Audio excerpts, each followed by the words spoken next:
دسمبر 2005 میں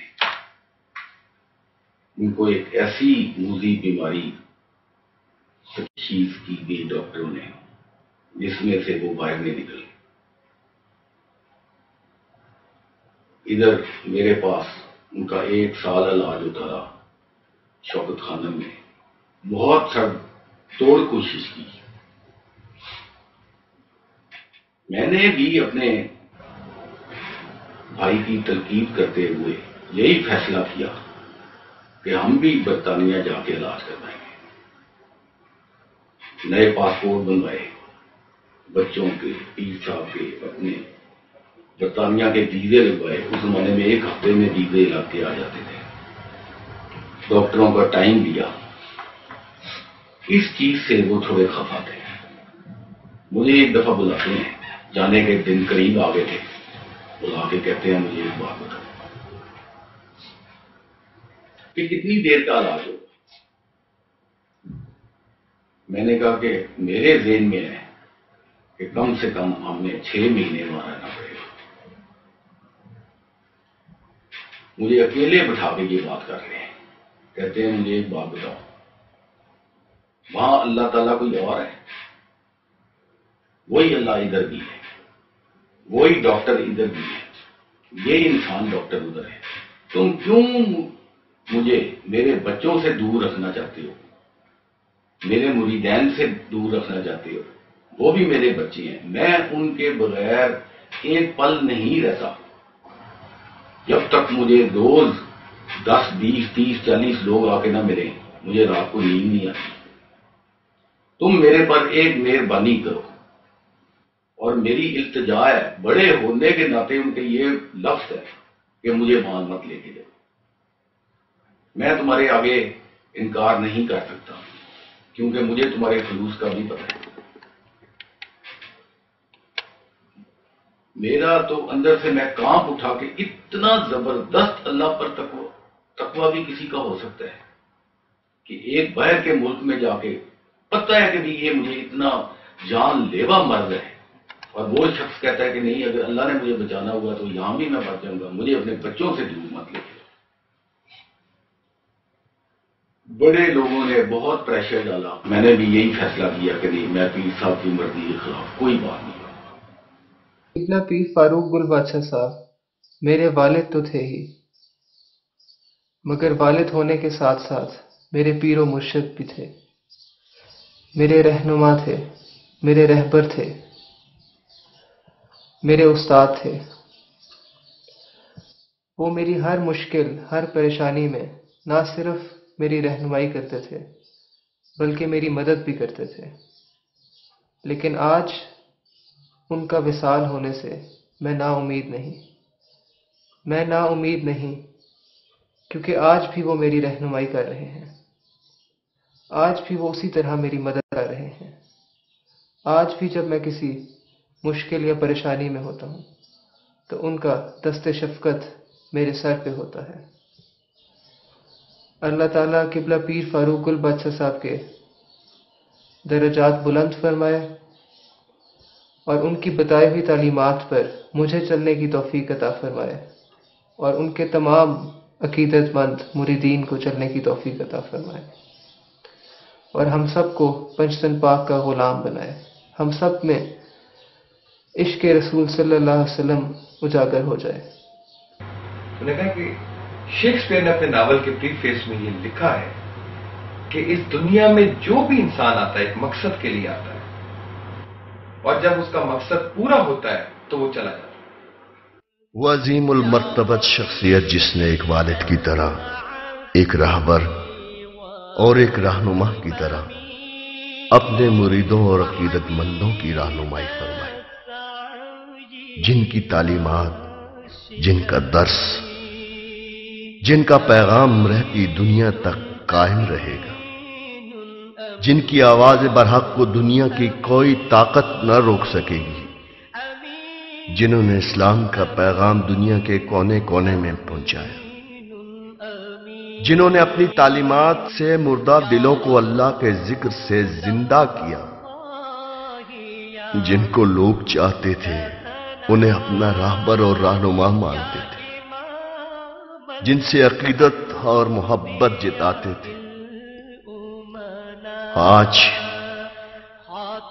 آج وہ اپنے مظہر اقدس میں اپنے تمام فیوز و برکات سے لوگوں کے دلوں کو منور کر رہے ہیں۔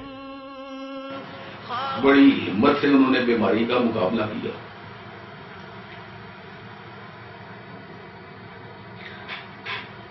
24 جنوری 2007 کو وہ ہمارے سے جدا ہو گئے، ایک خالق حقیقی سے جا ملے، اتنے گہرے زخم دے کے گئے جو آج تک نہیں بھرے۔ ان کی کمی، دن کا کوئی پل نہیں ہوتا جب میں محسوس نہ کروں۔ آخری ایام میں کہنے لگے کہ ادھر آ جاؤ، میرے نیچے کمرے میں تھے، اپنے بچوں کو بلایا، کہتے ہیں کہ بھی موبائل سے میری آواز ٹیپ کرو۔ موبائل آن کیا، اپنے چھوٹے صاحبزادے کو بلایا، صاحبزادہ عمر فاروق کو، کہنے لگے میری تمہارے لیے ایک وصیت ہے کہ بیٹا چاچا بن کے دکھاتا، میں تمہیں وصیت کرتا ہوں کہ تم نے اپنا چاچا بن کے دکھانا۔ اور پھر ان کی آنکھوں سے آنسو تھے۔ بس آخر میں ایک بات کروں گا، ایک شعر پڑھ کے ختم کروں گا۔ بچھڑا کچھ اس ادا سے کہ رت ہی بدل گئی، ایک شخص سارے جہاں کو ویران کر گیا۔ خدا حافظ۔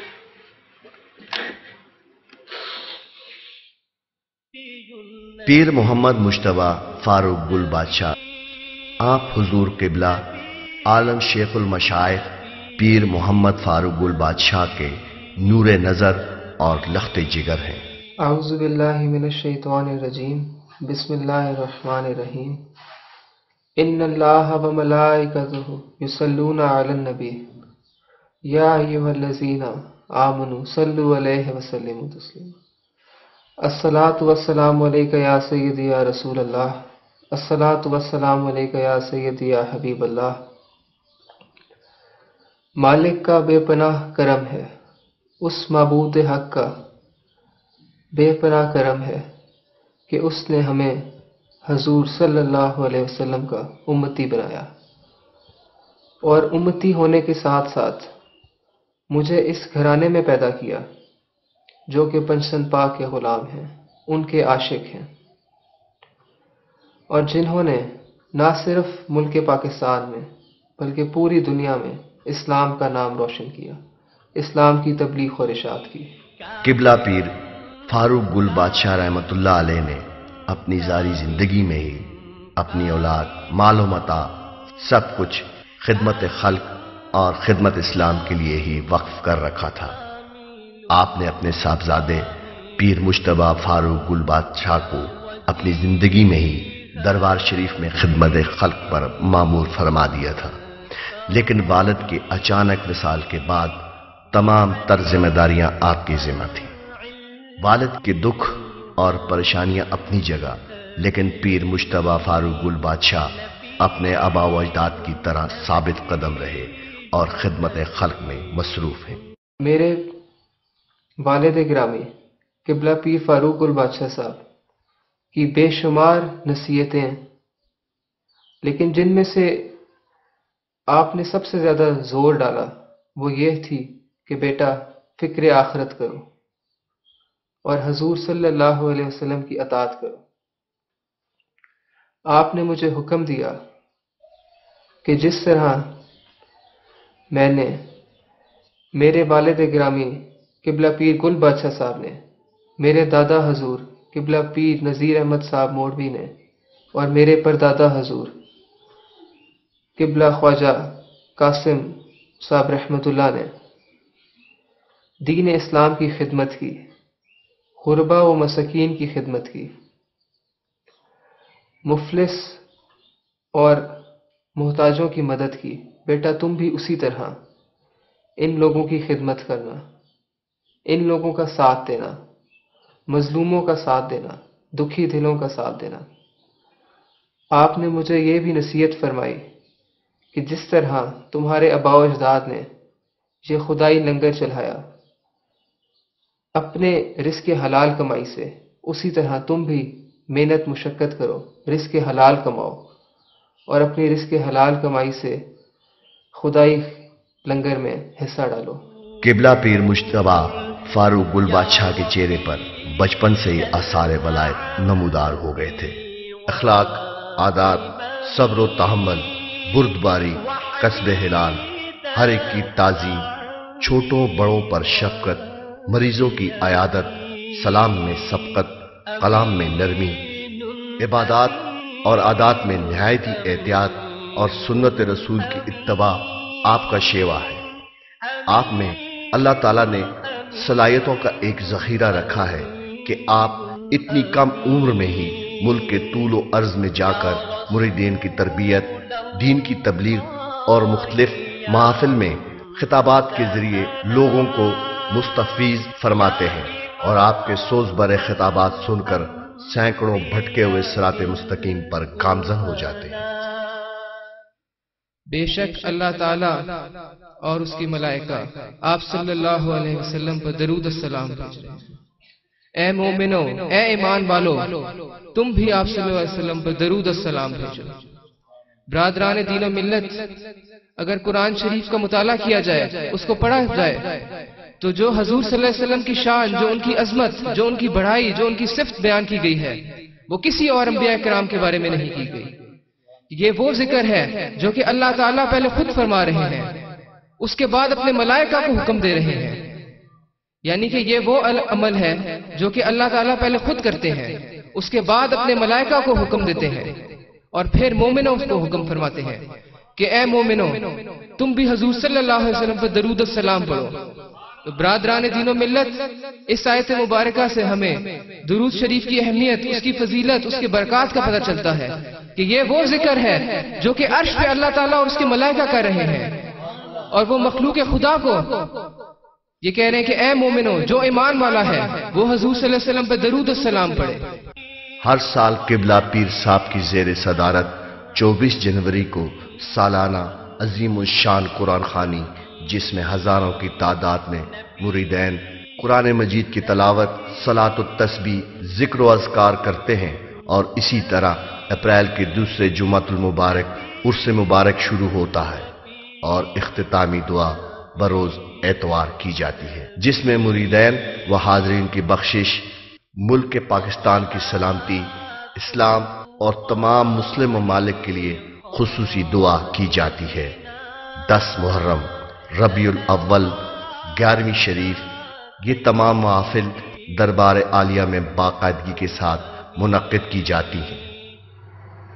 میں ایک واقعہ ضرور جو ہمارے اب دربار عالیہ موڑاشی کے سجادہ نشین ہیں پیر مجتبیٰ فاروق گل بادشاہ، ان کے بارے میں سنانا پسند کروں گا، ان کے بچپنے کے بارے میں۔ ایک دفعہ حضور پیر فاروق گل بادشاہ رحمۃ اللہ علیہ اپنے اہل و عیال کے ساتھ دربار عالیہ موڑاشی راولپنڈی میں تشریف لائے۔ اس وقت حضور پیر طریقت پیر گل بادشاہ رحمۃ اللہ علیہ حیات تھے۔ تو رات کے ایک حصے میں کھڑکی کھلی رہ گئی کمرے کی، اس کھڑکی سے ایک کالے رنگ کا سانپ اندر آنے کی کوشش کر رہا تھا۔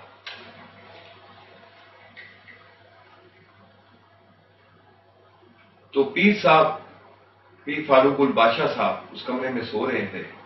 ان کو جب ٹھنڈ محسوس ہوئی تو وہ خود بخود اٹھے اور کھڑکی کو بند کر رہے تھے تاکہ ہوا بند ہو جائے، ٹھنڈی ہوا آنی۔ اس کھڑکی کو بند کرتے ہی وہ جو سانپ اندر آنے کی کوشش کر رہا تھا، اس کا منہ اس کھڑکی کے اندر پھنس گیا اور وہ تڑپ تڑپ کے سانپ مر گیا۔ پیر فاروق گل بادشاہ صاحب کو یہ معلوم نہیں تھا کہ انہوں نے ایک سانپ کو مار دیا۔ لیکن جب صبح ہوئی تو پیر گل بادشاہ رحمت اللہ علیہ کے ساتھ جب ناشتہ کرنے لگے تو انہوں نے فرمایا کہ جاؤ اپنے کمرے کی کھڑکی میں دیکھو. تو جب دیکھا تو وہاں پہ ایک سانپ کا منہ کھڑکی کے اندر پھنسا ہوا تھا, وہ سانپ مر گیا ہوتا. تو حضرت پیر گل بادشاہ صاحب نے فرمایا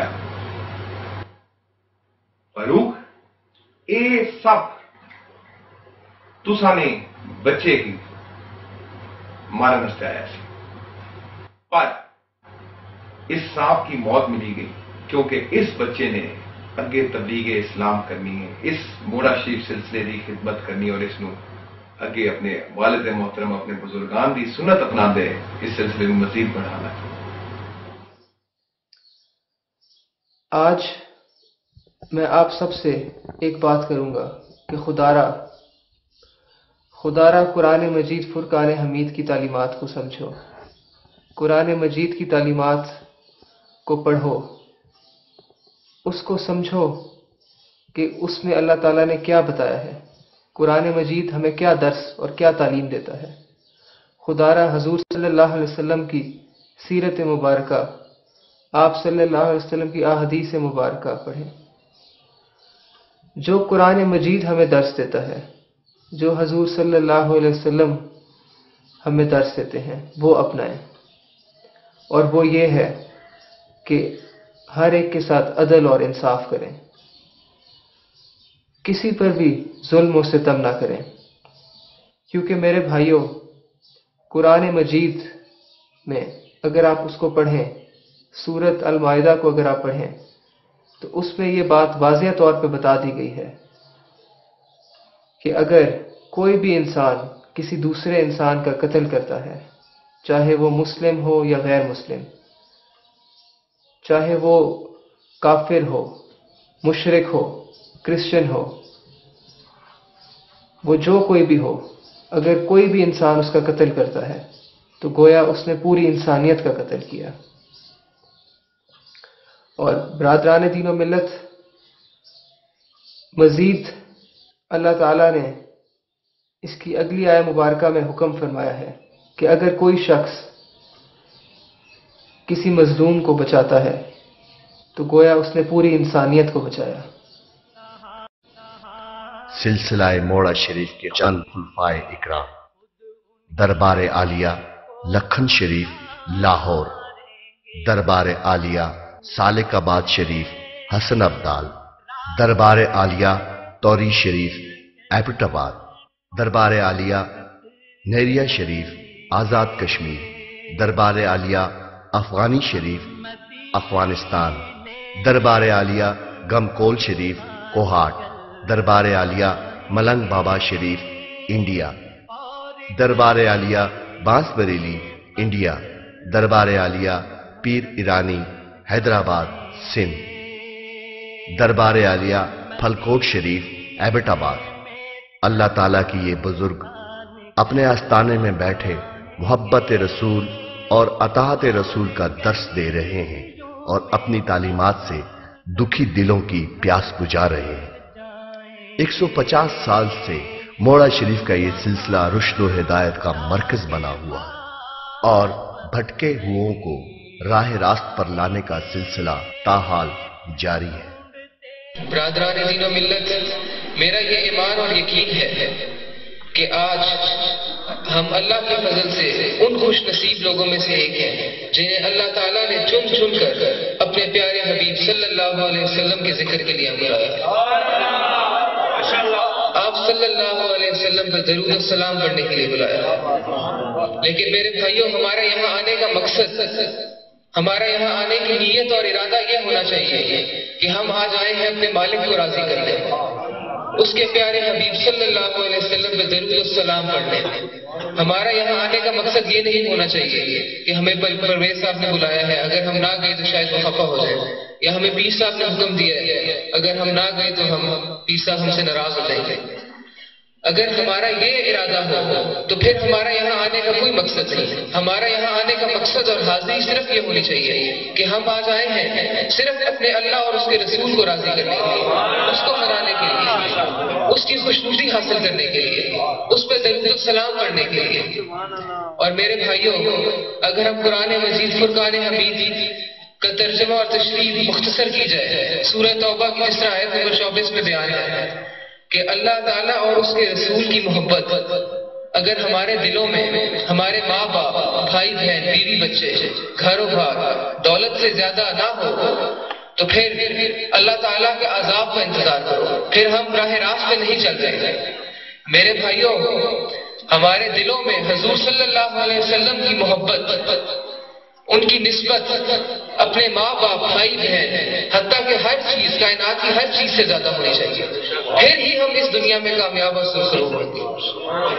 غلام یہ رسول میں موت بھی قبول ہے، جو ہو نہ عشق مصطفیٰ تو زندگی فضول. میرے بھائیوں، قرآن مجید فرقان حمید میں ارشاد باری تعالیٰ ہے وَمَا أَرْسَلْنَاكَ إِلَىٰ رَحْمَةً لِّلْعَالَمِينَ، بے شک آپ صلی اللہ علیہ وسلم تمام جہانوں کے لیے رحمت للعالمین بنا کر بھیجے.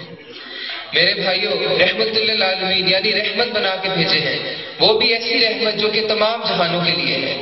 ہم سے آنے والے جو ہم سے گزر چکے ہیں ان کے لیے، جو ہمارے آنے والے ہیں ان کے لیے، اور حتیٰ کہ تمام مخلوق جتنے بھی چرند پرند، انسان، حیوان، جنات، سب کچھ ملا کر، حتیٰ کہ کائنات کی پوری مخلوقات ملا کر سب کے لیے رحمت بنا کر بھیجے گئے ہیں. تو ایسی رحمت کے ملنے پر، ایسی نعمت کے ملنے پر ہمیں اپنے مالک کا شکر ادا کرنا چاہیے. اور وہ شکر ادا ہم اسی طرح کر سکتے ہیں کہ ہم آپ صلی اللہ علیہ وسلم کا ذکر کریں، آپ صلی اللہ علیہ وسلم کی بتائی ہوئی تعلیمات پر عمل کریں، آپ صلی اللہ علیہ وسلم پر درود السلام پڑھیں. یا ایھا الذین آمنوا صلوا علیہ وسلموا تسلیما. تمام الصلاۃ والسلام علیک یا سیدی یا رسول اللہ، الصلاۃ والسلام علیک یا سیدی یا حبیب اللہ. قرآن مجید فرقان حمید کی جو آیہ مبارکہ میں تلاوت کی ہے، اس میں اللہ تعالیٰ نے حضور صلی اللہ علیہ وسلم کی 3 عظمتیں بیان کی ہیں. اس آیہ مبارکہ میں حضور صلی اللہ علیہ وسلم کی 3 عظمتیں بیان ہوئی ہیں. پہلی عظمت، آپ صلی اللہ علیہ وسلم کو گواہ بنا کے بھیجا گیا ہے، یعنی آپ صلی اللہ علیہ وسلم شاہد ہیں. آپ صلی اللہ علیہ وسلم یہ گواہی دے رہے ہیں کہ اللہ تعالیٰ ایک ہے، اس کا کوئی ہمسر نہیں، وہی عبادت کے لائق ہے، اس کا کوئی لا شریک نہیں.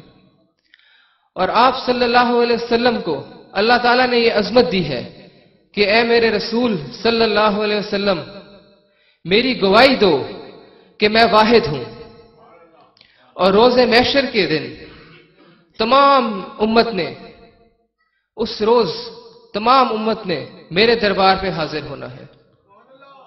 وہ روز جو جزا اور سزا کا روز ہوگا. اس روز ہمارے نیتیں، ہمارے اعمال، ہمارے نیک اعمال، ہمارے صالح اعمال پر ہمیں نوازا جائے گا. تو آپ صلی اللہ علیہ وسلم اللہ تعالیٰ کی گواہی دے رہے ہیں. دوسری عظمت جو آپ صلی اللہ علیہ وسلم کی اس آیہ مبارکہ میں بیان ہوئی ہے، آپ صلی اللہ علیہ وسلم مبشر ہیں، یعنی اے رسول صلی اللہ علیہ وسلم، آپ ان تمام امت کے لیے خوشخبری سنا دو. آپ خوشخبری سنانے والا بنا کر بھیجے گئے ہیں. کیا خوشخبری سنانے والے بنا کے بھیجے گئے ہیں؟ یہ خوشخبری سنانے والا بتا کے بھیجے گئے ہیں کہ اے رسول، اپنی امت سے کہو کہ وہ نیک صالح اعمال کرے، وہ اللہ تعالیٰ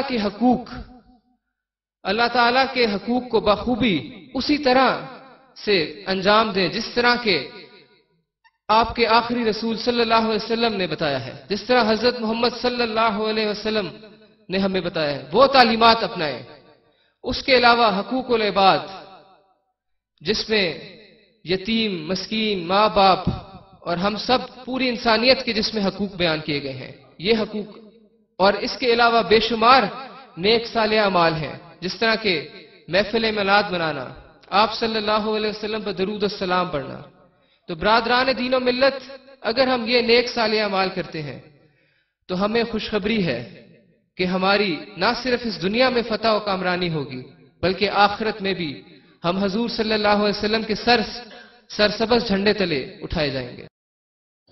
آج میرا امت مسلمہ کو، اپنے بھائیوں اور بہنوں کو یہ پیغام ہے کہ کیا وجہ ہے ہمارے آباء و اجداد، ہمارے بزرگوں نے محنت کی، مشقت کی اور اس کے ساتھ ساتھ دین اسلام کی تعلیمات پر عمل کیا، اور ان تعلیمات کی وجہ سے انہوں نے سلطنت کی، انہوں نے حکومتیں کی۔ انگریز، کفار، مشرکین یہ ہمارے تابع تھے، یہ ہماری بتائی ہوئی باتوں پہ چلتے تھے، یہ ہماری ریسرچ کے ذریعے، یہ ہماری سائنس پر چلتے تھے۔ مگر آج کیا وجہ ہے کہ امت مسلمہ زوال پذیر ہے؟ وہ مسلسل پریشانیوں اور مصیبتوں کا شکار ہے، ان پہ مسلسل تکلیفیں آ رہی ہیں۔ اس کی سب سے بڑی وجہ یہی ہے کہ اب ہماری دین سے دوری ہو چکی ہے۔ اب ہم قرآن مجید فرقان حمید کو نہیں پڑھ رہے، اب ہم حضور صلی اللہ علیہ وسلم کی بتائی ہوئی تعلیمات پر نہیں عمل کر رہے۔ اب ہمارے دلوں میں اللہ کا خوف، اللہ کا ڈر ختم ہو گیا ہے۔ اب ہم نے قرآن مجید کو، جو کہ ہماری رہنمائی، ہماری ہدایت کے لیے بنایا گیا تھا، جس میں ہمارے لیے شفا ہے، ہمارے لیے برکت ہے، ہمارے لیے ہدایت ہے۔ اللہ تعالیٰ خود فرماتے ہیں کہ قرآن مجید بے شک ہدایت کی کتاب ہے، لیکن ان لوگوں کے لیے جو پرہیزگار ہیں۔ ذالک الکتاب لا ریب فیہ ھدی للمتقین۔ تو میرے بھائیوں، آج ہم لوگ زوال پذیر اسی وجہ سے ہیں کہ ہم نے اپنی دین سے دوری کر لی ہے، ہم نے حضور صلی اللہ علیہ وسلم کا، پنجتن پاک کا دامن چھوڑ دیا ہے۔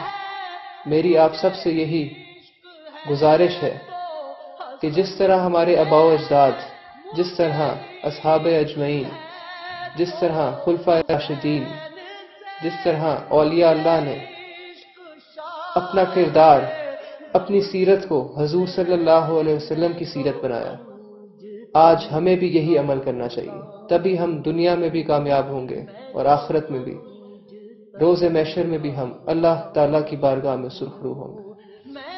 وما علینا الا البلاغ المبین۔